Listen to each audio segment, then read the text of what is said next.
Hello, and welcome back to this week's episode of Journey Forward with Jory Rose.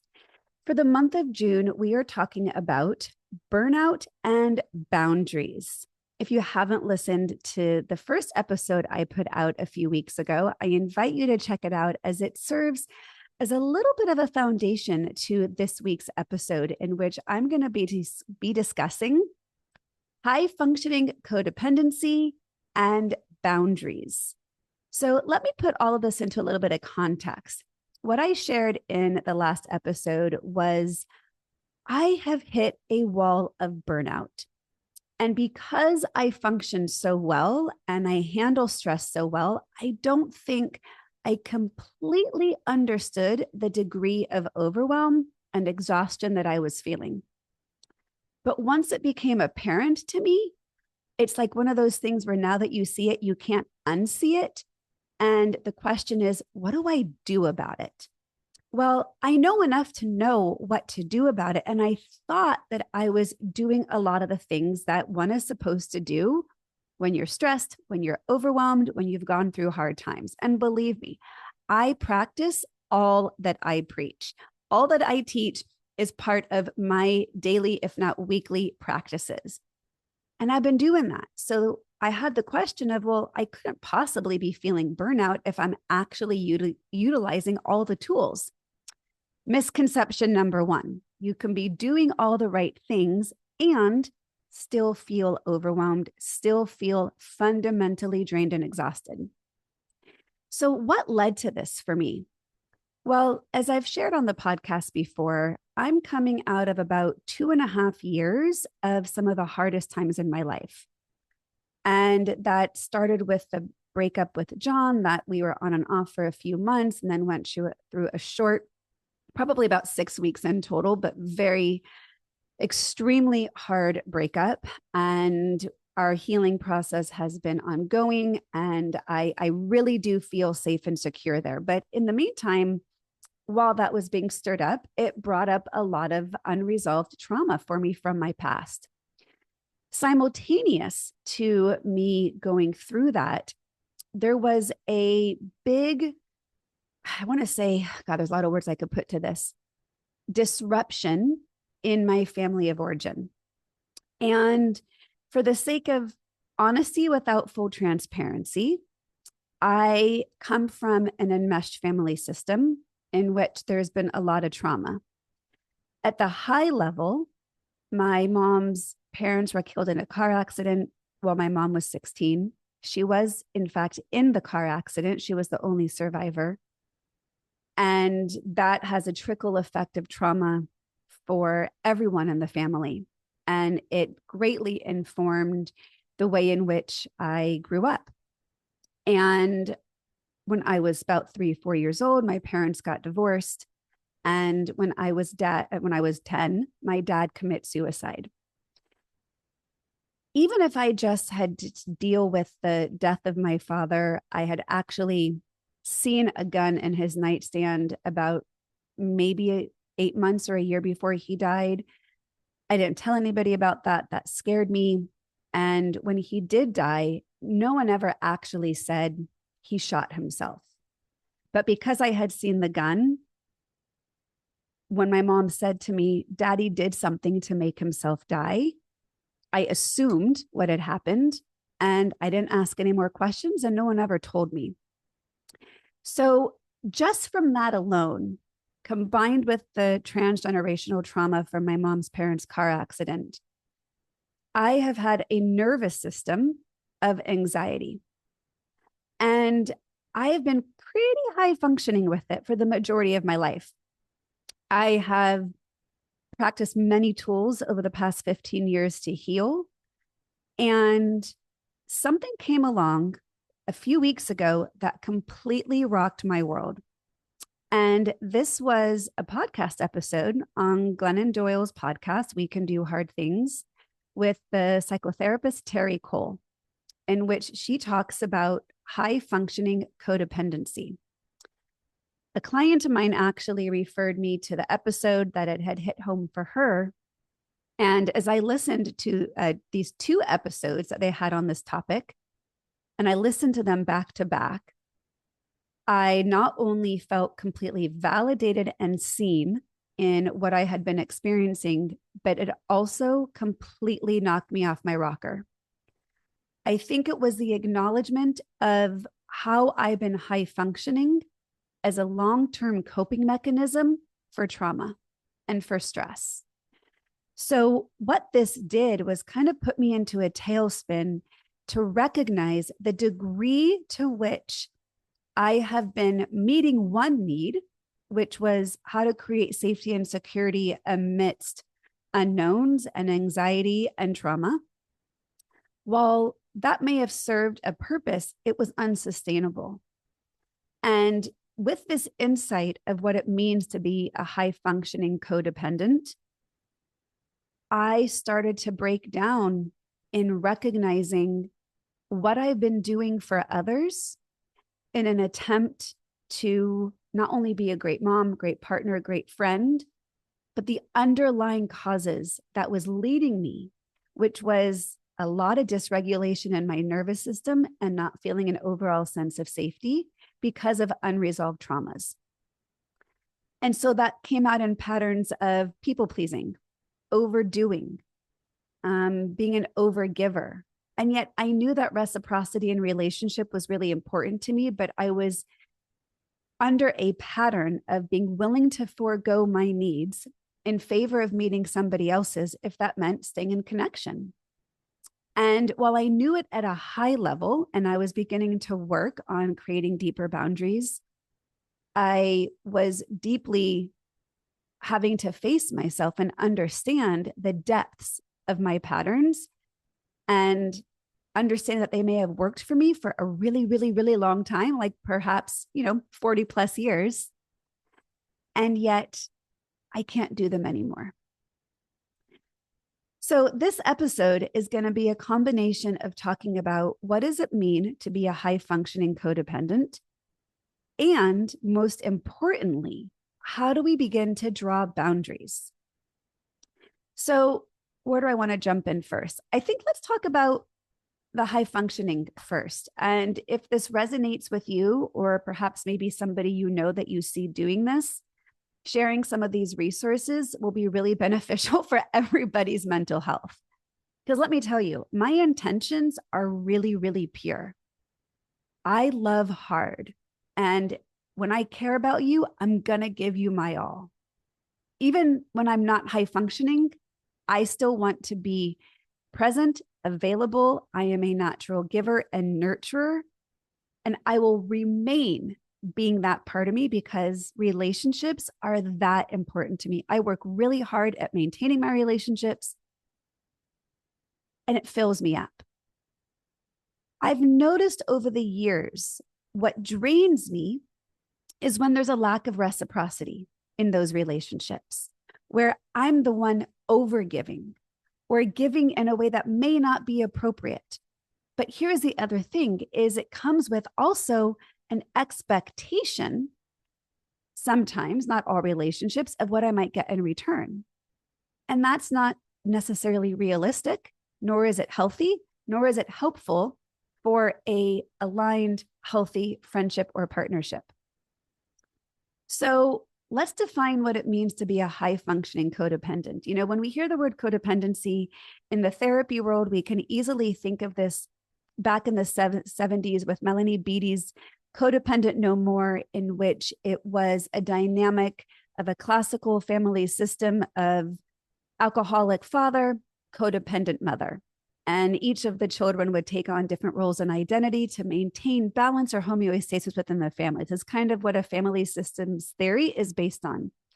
And in that codependency back then, in that version of that model, the codependent mother would take on covering up for the alcoholic father, would overcompensate, and would put his needs above her own, but would define her worth through that relationship in her overgiving. And we still see that level of codependency today. I've had clients who've gone through codependency challenges. It is not uncommon.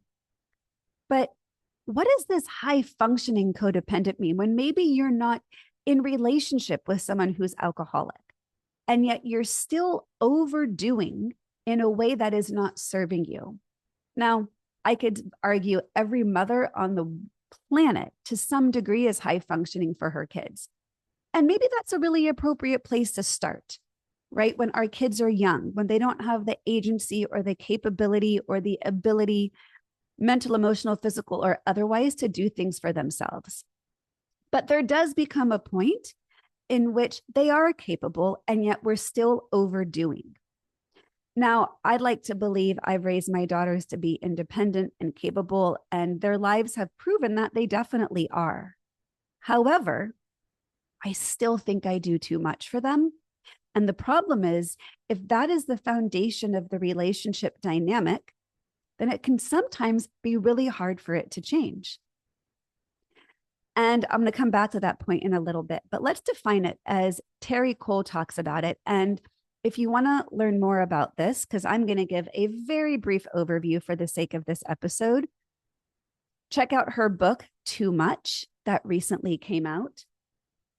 And it's a guide to breaking free from the cycle of high functioning codependency. And it is both brilliant and has been really confronting for me to look at. And is partly what has led to this burnout and kind of breakdown to say, no more, I'm done. I got to change things. One of the things that I have recognized is where I overfunction in my business. And I've been trying to wear every single hat in every aspect of what I do, from content creator to marketer to social media manager to all the things. It would never have been realistic that I could wear any hat but content creator and CEO of my business, because I'm only one person. I have an assistant, but I continue to take on more and more with the belief I can do it. And because I seemingly had a good handle on my stress, I thought I was fine. And for the most part, maybe I was, but maybe I really wasn't. And I allowed myself to look at that, which is partly why I had this burnout breakdown, overwhelmed 2 weeks of spiraling and deciding to address it in an entirely new way. So, high functioning codependency, what does this mean? Here's a question to consider. Are you taking on the emotional, physical, or mental responsibility for others? This is a big question. There's one thing to love and support the people in our relationships and in our lives, but are we taking on and taking in their experience as our responsibility? Now, I've had some awareness of this over the years. I remember when my daughter was in elementary school and was doing a talent show with a friend, and it was a dress rehearsal. And I saw the friend's mom at the dress rehearsal, and I asked her how she was. And her answer had nothing to do with her. Her answer had to do with how busy of a week her kids were having. And I remember thinking, oh, I don't want to be that mom. I don't want to define myself entirely by what my kids are up to. And yet, I guess I was still doing that. And I understand if your kid's struggling, we can only be as happy as our most unhappy child, or however the saying goes. And yet, where do we have boundaries to say, that's not my work to carry? So it's an interesting question of when you deeply love and care, and you are perhaps a natural nurturer and giver, where does it go from being relational to being unhealthy? Where does it go from being loving to perhaps even to some degrees could be toxic? And where is it working for you and where is it not? I realized recently at lunch, I was with John and his daughter and my daughter. And here's an example. I was anticipating what everyone might be feeling during that lunch based on a variety of different reasons.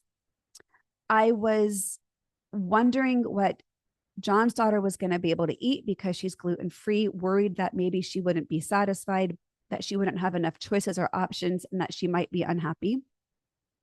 I was concerned that my daughter was overtired because she has sleep problems and we're trying to get her health figured out. So I was worried about her because she was up late the night before and she had to drive back home from Santa Cruz in time for work. I was stressing about how she would be on that drive. Would she be late for work? Was there going to be traffic? I was worried about John, who I believe was going to be paying the bill, how he would feel about everyone's choices of what they ordered, and if he would feel like that was too much food or spending too much money. And none of it was unreasonable. And I was not fully present because I recognized that I was worried and anticipated about what everybody at that table was thinking and feeling, when all I should have really been doing was deciding, what do I want to order? And being grateful that I was in a restaurant with an ocean view. When I put my own insight into the fact of how much I was anticipating in a way that took me out of the present moment, what everyone's needs or potential needs were in that moment, when none of it was a problem, none of it was a big deal. None of what I was worrying about was my work to carry. If his daughter had limited menu options, she would figure that out. If my daughter was tired and was late for work, she would figure that out. If John, for some reason, didn't like what someone was ordering and felt like we were spending too much money, he would figure that out. No one actually told me to worry about these things. No one ever spoke up and said any of these things were a problem. But somewhere along the line, I took it upon myself to anticipate all of these needs of the people I love around me to see if I could fix it and solve it and be there for them in a way to ease their experience. It's a little unrealistic. And as I say it out loud, it sounds ridiculous because none of this was a big deal. And why did I take it upon myself to feel responsible for everyone's emotions and moods and needs to be filled at that moment? And that's just a little example.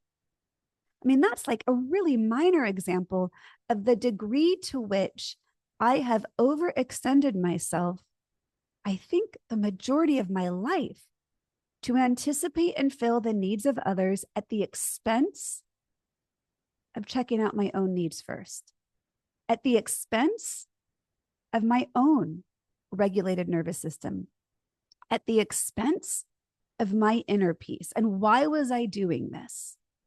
Well, part of me thought that's what a good mom does, is they think about everyone's needs and they do their best to make everyone happy. Okay, but these girls are 19. That's not like a 4-year-old. I have to make sure she knows how to sit still in a restaurant. What was underneath it is some deeply, deeply rooted work. And this is all what Terry Cole talks about in the book, is being able to understand what have led to us adopting these behaviors that, again, on the surface might feel really loving, really caring, really giving, really nurturing, seemingly relational, but unhealthy. So what was underneath it for me? I have a very deep need to be accepted. I have been a people pleaser. I have felt unsafe in some of my relationships, unsafe meaning my nervous system didn't feel regulated. And that is a trauma response. And because of that, I would try to control situations to ease my own anxiety, sometimes imparting my need to control on others' needs to let them just be. So I was really creating dynamics that were not healthy all over the place. And yet the story in my head was, I can't do less. How could I not consider everyone's emotions at the table? How could I not anticipate everyone's potential needs that they may not even yet know?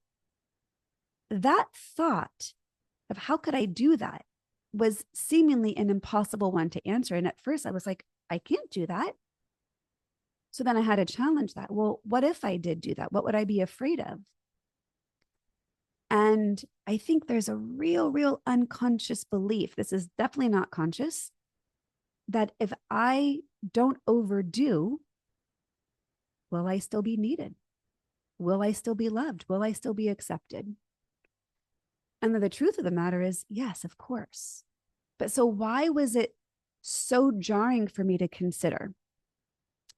And I think it has to come from some of my traumas and what I experienced in my family of origin, in which coming from an enmeshed family system, and enmeshment can often be the result of trauma, there were a set of unspoken rules that we were all supposed to adhere. And in that, boundaries are not really allowed or accepted. And to some degree, in enmeshed family systems, boundaries can actually be punished. How dare you actually think for yourself, do something for yourself? So I believe I grew up with a mentality in which to be in relationship meant to put myself aside in favor of the whole. I know that cognitively. I've thought I've done work on that emotionally. But what I've recognized recently is where that belief and that trauma and those patterns that don't feel as though there was room to change, even though I created the majority of them, that was the work of my nervous system. That was the work that I now see is the deeper way to heal. So let me remind you right off the bat, everybody has needs. Everybody. Having needs does not make you needy. This was a message I had to overcome for many years when I was told that I was needy. And I think that was one of the ways that I overfunctioned for others, was to try not to be needy because I was doing so much. And yet emotionally, I wanted acceptance. I wanted acknowledgement. I wanted recognition. And I oftentimes needed some help to regulate my nervous system. Again, when it's trauma and it's embedded in the nervous system, cognitive or emotional awareness and work may not relieve what is embedded deeper. So there might be a different level of work to be done there.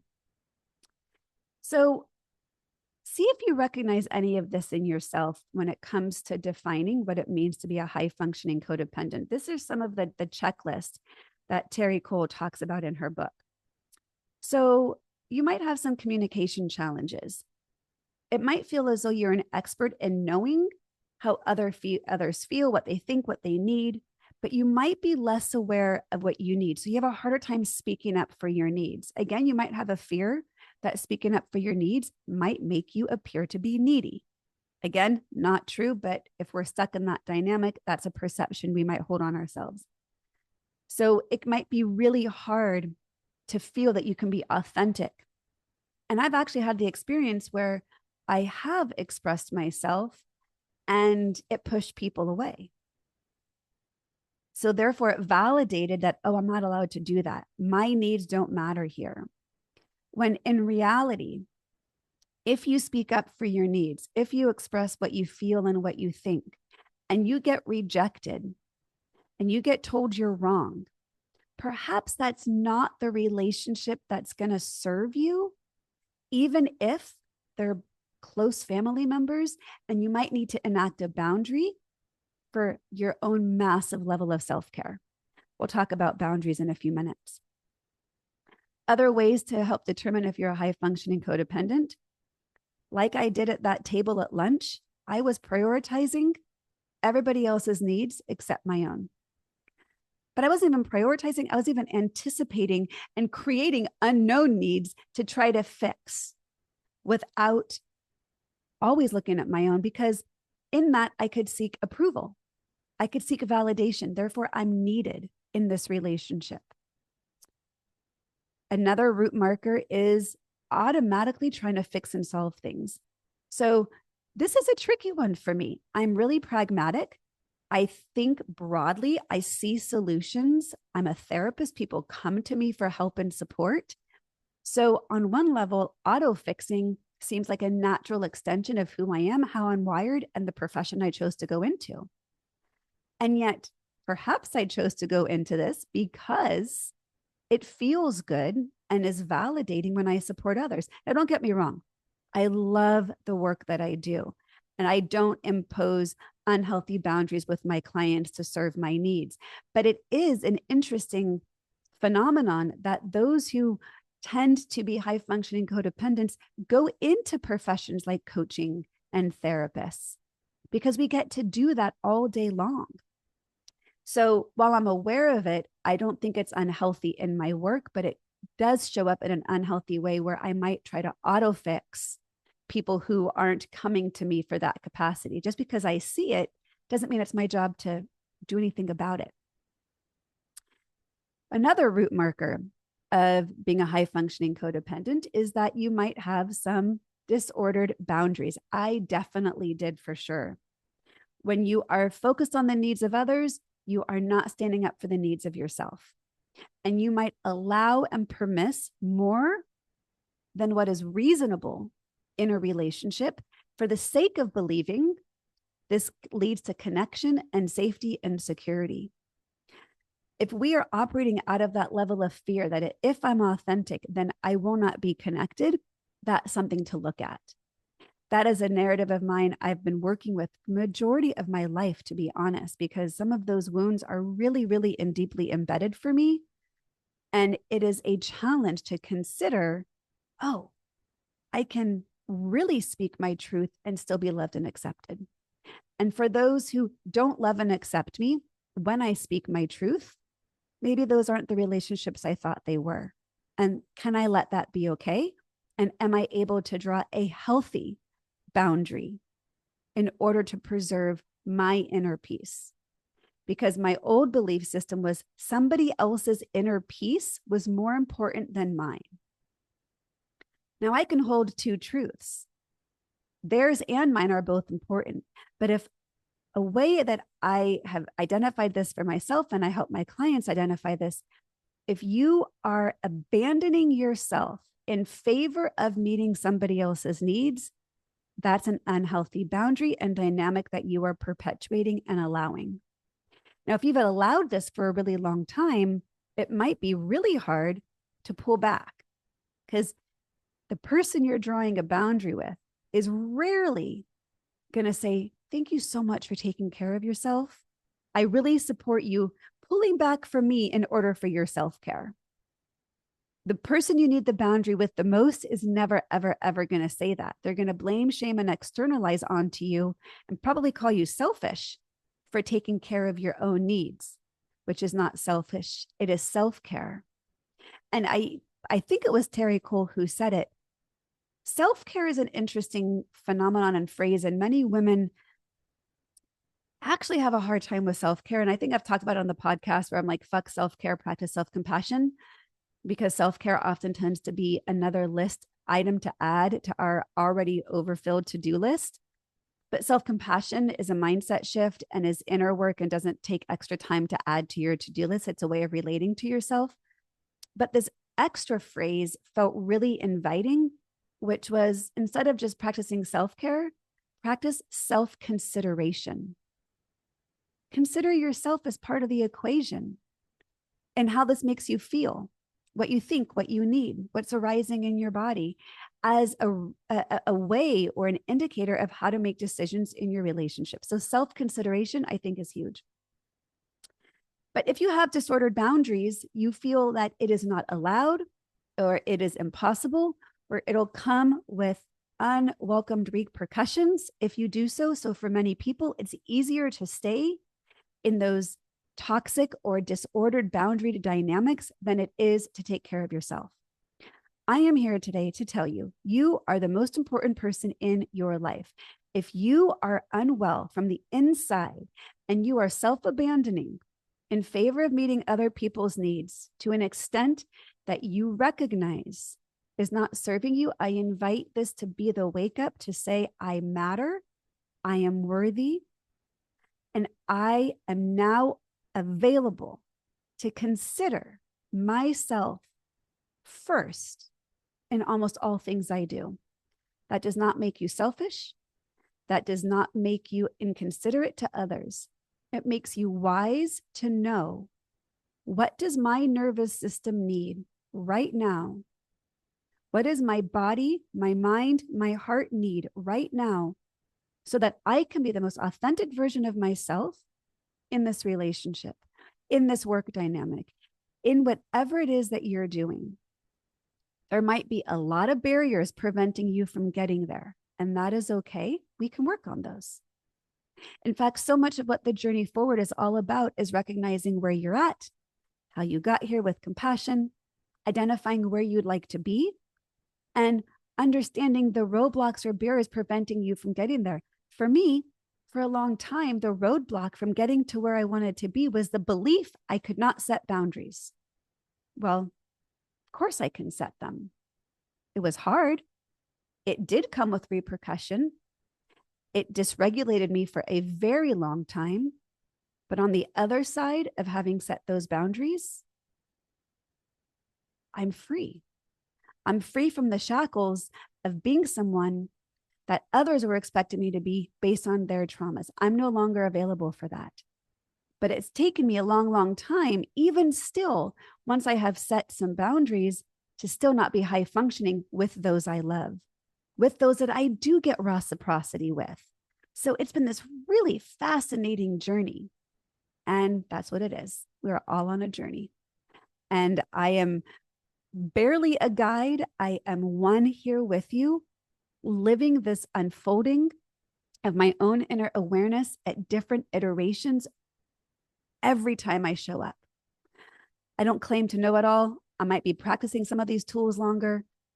I am here to have the conversation, to say I'm in it. And here's what I'm doing to get through it. So setting boundaries or having a difficult time is another root marker, being a high functioning codependent. Another little thing to consider is, where are you ignoring or minimizing your problems? Oh, it's fine. Don't worry about me. It's okay. When really perhaps it's not okay. I would venture to say we say it's okay a lot of the time to make somebody else more comfortable. That would be an example of being high functioning codependent. If by you saying I'm not okay made somebody else uncomfortable, could you be okay with that? Could you sustain their discomfort at the expense of your authenticity? Even if they don't know what to do with it, even if that made them want to turn around and run the other way, could you let that be okay? It's hard when you've had a habit of this, of minimizing what's wrong in favor of the other, in favor of their peaceful internal state versus yours. That's a problem. Self-sacrificing, not taking care of yourself in favor of others. You know, it can show up in so many ways, big or small, sometimes so well ingrained, you may not even see it as a self-sacrifice. And this is the question I really want to help understand and help you be curious about is it working for you? Now, if it is, and doing all the things for others serves you and you are not self-abandoning, then perhaps you're not a high-functioning codependent. But if you are saying yes when you really wish you could say no, if you are putting somebody else's inner peace ahead of your own inner peace, if you are unable to have a boundary for your own need or self-care, these might be indicators you might need to look at this and be able to create some change in some of these relationships.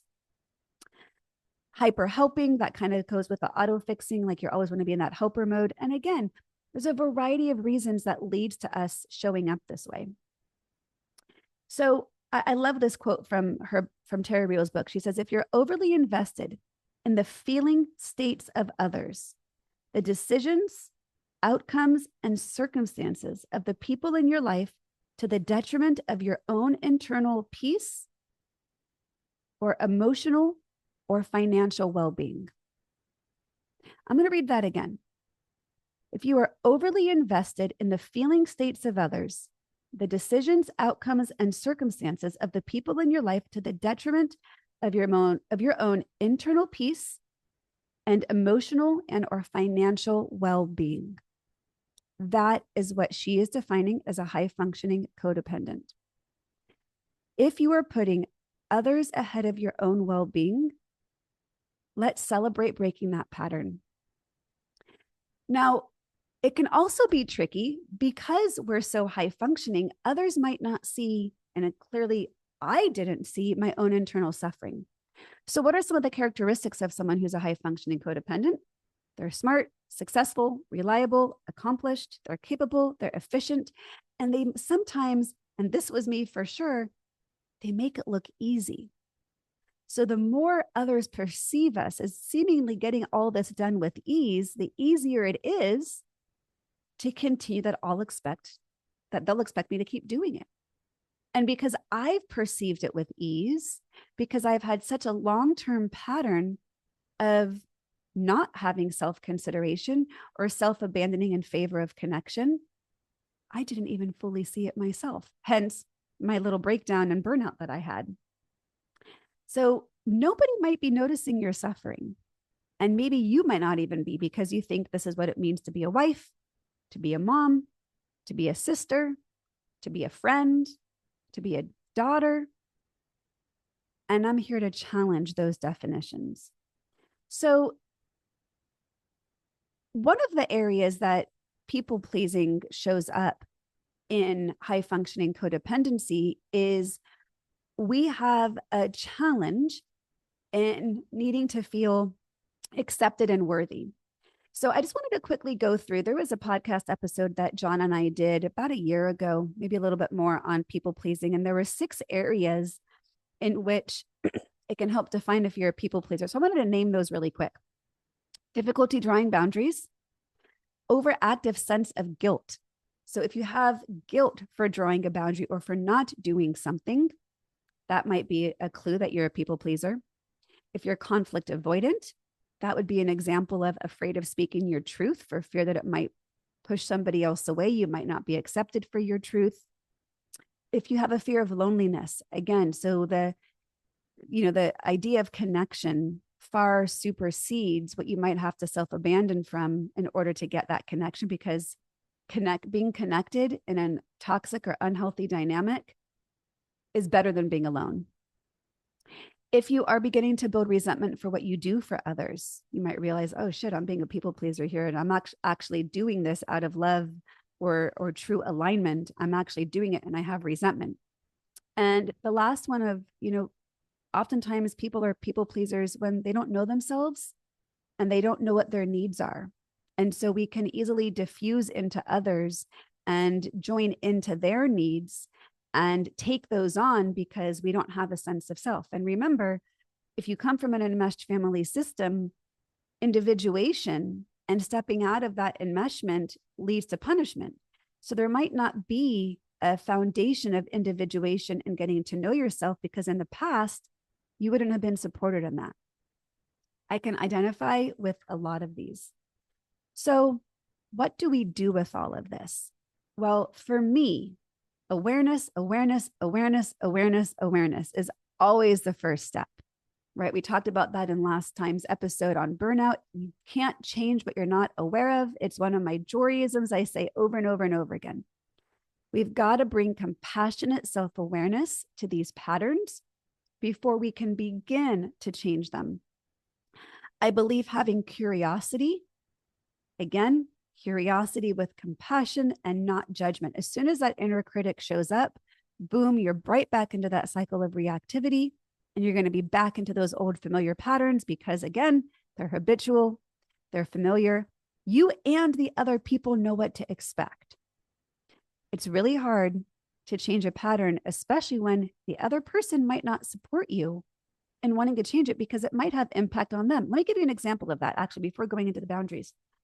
When I was sharing with John the podcast episodes with Terry Cole and sharing with him what I was reading in the book, he agreed wholeheartedly that I am a high functioning codependent. And he's been trying to get me to slow down for years. He has seen me living on the edge of burnout. He sees how much I do. And when he first started to tell me to slow down early on in our relationship, maybe the first few years, I actually took offense to him telling me to slow down. I misinterpreted his why. I believed he was telling me to slow down in a way that I thought it was going to dim my light. And I got defensive, and I did not feel that that was a loving gesture for him to look out for me. I thought, how dare he tell me to do less? Can't he see how important all I'm doing is? And besides, if I don't do it, who's going to do it? So some of my control that I used to have, once he moved in, I realized it wasn't control per se. I did want to have control over my environment. That was helped me create safety and predictability from trauma in my past. But it was somewhat a lack of trust. I didn't have anyone I trusted enough up till that point to be able to share the burden with. That was a huge awareness for me, the difference between control versus not having trust in someone else to truly be there for me. But that's what he was trying to do, and I couldn't see it. So when we were having this whole high functioning codependency conversations, he recognized with a lot of self-awareness on his part, why perhaps many partners might not encourage their partner to heal their high functioning codependency. He recognized the benefits he gains by me being high functioning.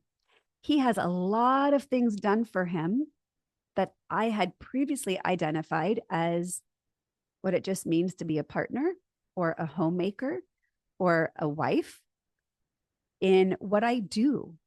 And he recognized by encouraging me to take a look at my high functioning habits that clearly were not serving me at this point, that might mean he's going to be on the hook to have to do more.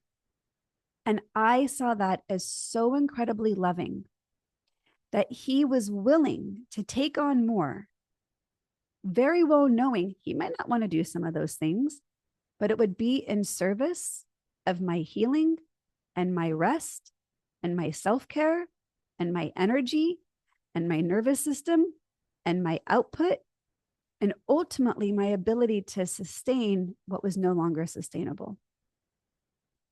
So I just had to share that because the people that you've been high functioning for truly may not support you changing these habits and patterns because they might have to do more. They might have to be more relied upon to get chores done, to carry mental load, to do tasks that you would normally do for them without even thinking. But I saw his naming of his own awareness that meant more was going to have to come from him as very, very loving. And I hope that you have people in your life who are wanting to support you in your mental, emotional, physical, and spiritual health to say, I will take on more so you can do less, because doing more is not working for you. And I see you becoming exhausted from it. So boundaries. I love this quote by Prentice Hemphill that I believe came out in 2021 and went viral when they posted it. And it says, boundaries are the distance at which I can love you and me simultaneously. Boundaries are the distance at which I can love you and me simultaneously. What a beautiful foundation to have a relationship. That is saying, I'm going to consider myself and I'm going to consider you at the same time. And if there's a dynamic in which I'm only considering you and I have forgotten about me, that's not going to work for me anymore. So sometimes boundaries, people think of as like a stop sign. They're saying, no, you can't do that. I like to look at boundaries more as a yield sign. It's not only saying you cannot do this, it's also saying you can do this. So you see how there is a give and take with a healthy boundary. It's not just this wall you're putting up. Now, maybe sometimes you might have to do that level of a boundary where there's no negotiation. It's more of a, I'm done, mic drop, this is what it is. But in a relationship in which there's emotional awareness, emotional maturity, there's not too much trauma, there's effective communication, there's reciprocity, there's compassion, someone is going to want to help support you while you still support them. It's beautiful when that can happen. So understand that, we all have an experience of what boundaries look like starting in our family of origin. And like I've said, with enmeshed families, it's really hard to create boundaries because we're supposed to all be fused into one. That can be for the way you think, the way you feel, how you act, how you dress, where you travel, what you do. And there might not be negotiation in there. And when you begin to step out of those dynamics, some of those boundaries can feel almost impossible to set. I would venture to say not setting them feels more impossible to me. It is a huge hurdle to set a boundary when they're not supported. And you've got to be willing to be called the bad guy, to be considered the outcast. And if I'm going to be considered an outcast for drawing a healthy boundary for my mental, spiritual, physical, and emotional health, I will take that. Because in absence of that boundary, I'm high functioning or I'm enmeshed or I'm people pleasing. That doesn't serve me, even if I'm being accepted. So think about what your role models for boundaries are. Think about who you see draw healthy boundaries. And, if you don't have any good examples of it, then that might be something to look further into of seeking some support in what they do look like. Boundaries is something I talk about with my clients all the time. Easier said than done, I know, but we can also start with baby boundaries. And one of the ways that I like to encourage my clients to start setting boundaries is to be more assertive with people who are more inconsequential in your life. Think about the barista at Starbucks. Let's say they get your order wrong, or they spell your name wrong on your cup, and for some reason that bothers you. If you're a people pleaser, you likely won't speak up about that. But if it bothers you and it's making you walk away feeling annoyed, frustrated, irritated, or resentful, that might be an indicator that you could practice something there and practice using your voice. Again, with someone that you may never see again. But you can build that muscle. You can practice. You can say, hey, you know what? That actually was not my correct order. Do you mind fixing it? Or, hey, by the way, here's how you spell my name or how to pronounce my name, whatever it might be. Asserting your needs and standing up for it is practice. So look for the small opportunities to build that muscle where you can. So that way you can build it in the smaller, more inconsequential scenarios to give you the ability to build it where you might really need in the more consequential relationships. Two more things I want to say, then we'll begin to wrap up. I like this idea that how we speak the language of our boundaries is really important. And I can get really nitpicky on the language because I think language holds power and it holds a lot of meaning and attachment to words. So I like to use the language around availability. So what that might sound like is I'm not available to do this anymore. However, I am available to do this, right? It's that yield sign versus stop sign, but what you're available for, not what you're necessarily willing, because you might be willing to do something that you're actually not available for, right? That's where you got to have that self-consideration. And the biggest piece for someone who's a people pleaser, a high functioning codependent, is changing the mindset from I can't do that, that's not possible, to I can do that and that would be hard. I can do that and I still am not sure what it's going to look like. I can do that and I can be okay if the other person doesn't like it. I can do that and I can be okay if the other person actually rejects me for it.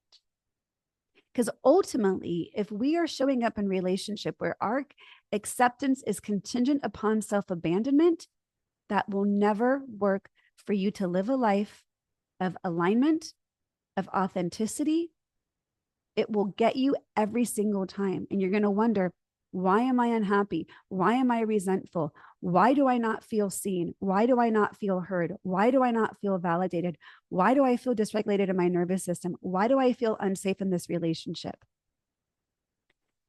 When we are seen and heard and validated for our boundaries and our actions, our nervous system can come to rest and say, I am safe here. And that is my hope for you. It's the hope for myself. It's what I've been working on.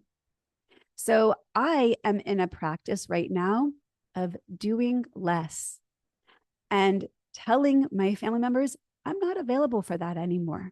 I love you, and I'm not available to do that anymore. You can take care of that on your own, and I can support you in that. I'm happy to talk it through with you, but I'm no longer available to take it in and take it on as the expectation that it is my responsibility to do this work. That is what we can recognize. Am I holding something that's not mine? The words of Terry Cole would be to say, that's not my side of the street. That is your side of the street. I can love you and support you from my side of the street, but I'm going to stay on my side of the street. So if you are having the awareness that perhaps you are high functioning codependent, maybe you're a people pleaser, and maybe you're recognizing this leading to burnout or overwhelm in some capacity, this is your invitation to look at where can I begin to slow down? How can I do less? And even more importantly, what is at the root of my nervous system that doesn't feel safe, that which it was a perception that doing that high functioning was going to lead me to the safety, because there's a lot of opportunity for healing in that. That's exactly where I am right now. And I'm excited for that level of work in which I get to be self-considerate. And not only do I get to be self-considerate, I now get to role model self-consideration to my daughters. And how beautiful is that? And I know that I have made really huge, huge steps in healing from the traumas of where I came from. And I have broken many transgenerational patterns that my daughters are the benefit of having received from me doing this deep work. And the work continues. We're never done. Ideally, we are always growing and evolving and learning and healing. Because at the end of the day, what do we want? We want to be loved. We want to love. We want to be happy. We want to feel safe. We want to feel joy. We want to feel contentment. We also want to be able to feel what's hard without self-abandoning. We also want to be able to identify our traumas, see how that might be fueling some of our actions and behaviors so that we can heal them. So that way we don't have unfair expectations on our relationships, that we are not in an unequal amount of giving, so that there's reciprocity and there's healthy boundaries. This is so important. Oh, I'm going to share something. One more thing. A couple weeks ago, in the midst of my burnout and my overwhelm, and I think there was some hormonal stuff going on in there, I was really upset one night, and I was having an expectation of John to heal it all for me. He's my partner. He was there. I was kind of unraveling. I was crying. I was upset. And I wanted him to fix it because that's what I would have done. Well, he had a boundary that he was tired and wanted to go to bed. And he had done everything he could to try to make me feel better and calm and connected. And yet I was feeling pretty dysregulated. And he said, I love you. He gave me a kiss and he rolled over and he went to sleep. And oh man, I lied there and I was so angry. I was so hurt. I felt so abandoned by it. But by the light of day, what I really felt was jealous. I was jealous. He took care of his needs so well in that moment. He wasn't abandoning me at all. He was right there. He just was asserting a boundary of, I need to sleep right now. But my indication of being jealous and resentful of it was work around, oh, that's because I don't think I could have done the same thing if the roles were reversed. I would have felt the need to be there for him until he was regulated. That's a big deal. That's a lot of burden for one person to try to fix upon another. And I really honor that he took care of himself late at night to honor his need for sleep and to be able to say, I can be there to talk through this with you more in the morning. But right now, I need to go to sleep. So interesting when we can see healthy boundaries because he didn't do that with any ill intent. He didn't do that with harsh words.